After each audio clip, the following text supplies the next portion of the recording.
The laughter around the table died the second I said, "Actually, I'm married." Every fork stopped midair. My mother's smile twitched, my father looked up from carving the turkey, and across the table. My sister's smirk disappeared. She'd been in the middle of her usual performance, mocking me for being single, for focusing on my career instead of settling down. Same routine, every Thanksgiving. But this time, I let her finish. Then I dropped the line I'd been holding onto for months. I slid my phone across the table. On the screen was a photo. Me in an ivory suit, standing beside a man with a gentle smile. My husband. The room went completely still, the only sound the soft hum of the ceiling fan. Then, in a small, shaky voice, my sister whispered, "Wait. What?" It all started 3 years ago.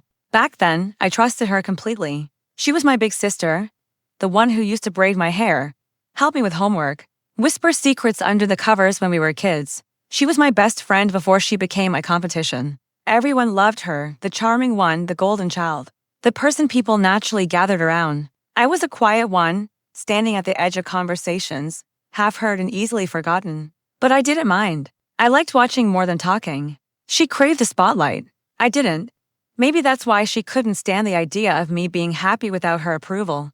I met Daniel at a conference in Boston. He was calm, intelligent, and sincere, the kind of man who looked right at you when he spoke. For the first time, I felt truly seen, not as her sister, but as me. When he proposed, she was the first person I told. She cried and said she was thrilled. She offered to take care of the wedding invitations, said she wanted to help, that I had too much on my plate. It sounded thoughtful. It sounded kind.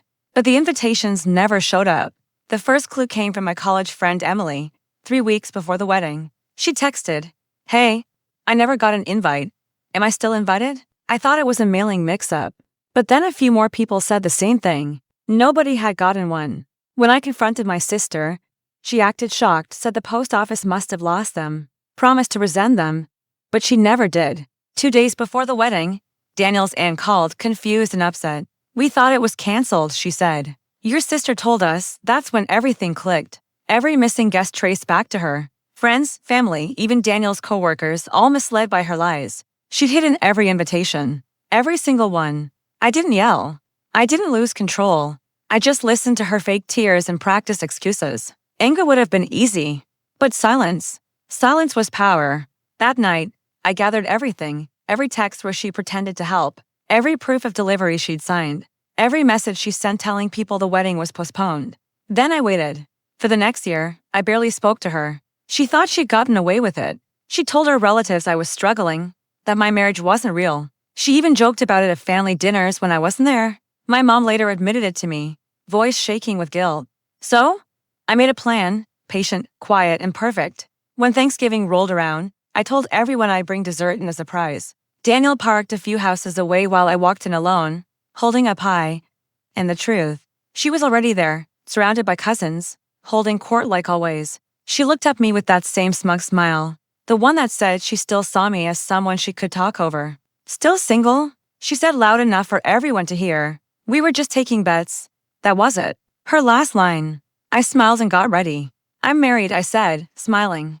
The room froze. I pulled out my phone and hit play. A video of our wedding filled the screen. Soft lights, whispered vows, everything real. My parents stared, speechless. My mom gasped when Daniel's face appeared. "You didn't tell us," she said. I turned to my sister.